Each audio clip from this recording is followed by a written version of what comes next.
안녕하세요. 오늘은 바지락 순두부찌개를 만들어 봤어요. 바지락 순두부찌개는 이미 영상에 올린 적이 있긴 하지만은 오늘은 핵함하는 방법부터 보여드릴게요. 제일 먼저 물 1리터에 천일염 36g을 넣어주세요. 천일염을 테이블스푼 하나에 자연스럽게 소복히 담으면 12g이 나오거든요. 테이블스푼 자연스러운 소복으로 3번 넣어주시고요. 물에 잘 녹여주세요. 바닷물의 염도가 약 0.35%거든요. 거기에 맞춰서 소금을 넣어준 거예요. 그리고 바지락을 넣어주신 다음에요.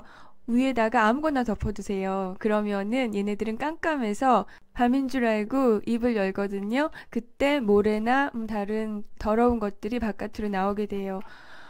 그리고 반나절 정도 그대로 놔두셨다가 요리하기 전에 저렇게 껍데기를 씻어주세요. 지금 껍데기에는 물때 같은 게 끼어 있거든요. 그러니까 저 소금물 상태에서 물때를 손으로 닦아주시면 되는데요. 닦다 보면은 저렇게 껍질이 약해서 부서지는 애들이 있거든요. 쟤네들은 요리에 들어가면 안 되니까 그냥 버려주시고요. 계속 껍질을 씻어주세요. 지금 수돗물로 하시면은 조개가 스트레스를 받아요. 그러니까 소금물로 씻어주시고요. 요리하기 직전에 수돗물로 한번 헹궈주세요. 그리고 대파는 한 대 정도 비슷하게 썰어주시고요. 양파는 반 개 정도 썰어주세요. 저는 빨간색 고추도 하나 넣어줄 건데요. 꼭지만 제거하시고요. 통째로 넣어주시는 게 훨씬 좋아요. 저 씨에서 맛있는 맛이 나오거든요. 그런데 저는 비주얼을 위해서 좀 잘라줬어요. 그리고 마늘을 한 4개 정도 다져주세요. 버섯이나 애호박을 넣으셔도 되겠지만은 저는 딱 요렇게만 넣어요. 이제는 팬에다가 바지락을 올려주세요. 그리고 물을 4분의 1컵만 넣어주세요. 그리고 이거는 청주인데요. 청주는 테이블스푼 하나만 넣어주시고요. 청주의 술냄새가 날아가도록 잠시 놔두신 다음에요. 뚜껑을 덮어두시면은 딱딱하는 소리가 들려요. 바지락이 입을 여는 소리거든요. 이제는 뚜껑을 여시고요. 나무 주걱으로 섞어주세요. 아직 입을 열지 않은 조개는 뜨거운 물에 잠기도록 해주세요. 이제 다 입을 열었거든요. 얘네들은 건져놔주세요. 조개를 계속 뜨거운 물에 놔두면은 조개가 계속 익으면서 질겨져요. 그리고 이게 조개 육수인데요. 조개 육수도 같이 넣어주세요. 그런데 이때 확 붓지 마시고요. 조금씩 부어주세요. 아무리 핵함을 해도 바지락은 진흙 속에서 살던 애라서요. 저렇게 더러운 게 남아있어요. 봉골레 같은 거를 만들어 먹을 때는 국물이 투명해서 보이거든요. 그런데 순두부 같은 경우에는 국물이 불투명하잖아요. 그래서 저렇게 제거를 해주시는 게 좋아요. 조개 삶았던 팬을 계속 사용해 주시면 돼요. 잠시 예열하시고 기름을 살짝 두르신 다음에요. 여기에다가 아까 손질을 두었던 향신채를 넣어주세요. 저는 이번에는 마늘도 같이 넣었어요. 이 요리는 10분 정도밖에 안 걸리는 요리거든요. 그래서 마늘도 같이 넣었는데 더 맛있게 만드시고 싶으시면은 마늘은 마무리하기 5분 전에 넣어주시는 게 더 좋아요. 그리고 여기에다가 고춧가루를 테이블스푼 저는 2개를 넣었어요. 그리고 같이 볶아주세요.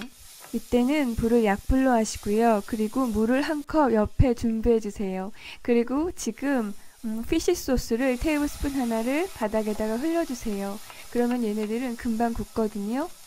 지금 물 들어가시면은 바닥 다 탈 수도 있어요. 그러니까 물은 미리 준비해 주신 다음에 지금 부어주세요. 그리고 바닥을 박박 긁어주세요. 그리고 이제는 뚜껑을 닫으신 다음에 바글바글 끓을 때까지 기다려주세요. 물의 양이 얼마 되지 않기 때문에 금방 바글바글 끓어올라요. 이때 순두부를 넣어주시고요. 순두부는 그냥 큼직큼직하게 잘라주세요.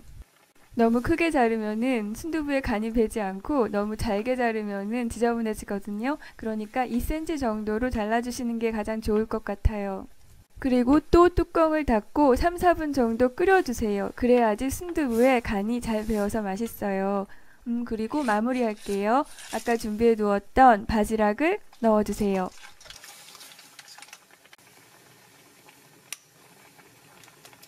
마지막으로 달걀을 깨서 넣어주세요. 이게 3인분이라서 저는 달걀을 3개만 깨서 넣어줄게요. 달걀을 다 깨셨으면은 뚜껑을 닫으시고요. 그 상태로 1분을 계속 끓여주세요. 그리고 1분이 지난 다음에는 불을 끄시고요. 뚜껑은 계속 닫은 채로 놔두세요. 그리고 한 5분 정도 지나면은 달걀이 아주 부드럽게 익어 있어요. 제가 요즘 순두부찌개를 자주 해먹고 있어요.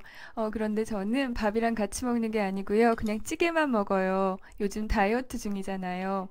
그래서 저는 따로 소금 간은 하지 않았어요. 바지락 육수도 짭조름하고 그리고 피쉬 소스로 어느 정도 간이 돼 있거든요. 그런데 밥이랑 같이 드시고 싶으시면은 소금이나 간장을 조금 더 넣으셔도 돼요. 하루 소금 섭취 허용량이 5g 정도예요. 아주 적은 양이긴 하지만 원하시는 음식은 그냥 다 드세요. 다만 집에서 만드는 국물 요리 같은 경우에는 소금의 양은 줄이시고요. 대신에 고춧가루나 파, 마늘, 양파 같은 향신채, 그리고 바실이나 파슬리나 이런 향신료를 넣어주시면은 소금을 적게 넣고도 풍부한 맛을 느끼실 수 있어요. 그리고 이 순두부찌개 진짜 맛있었어요. 네, 오늘도 봐주셔서 감사합니다. 안녕히 계세요.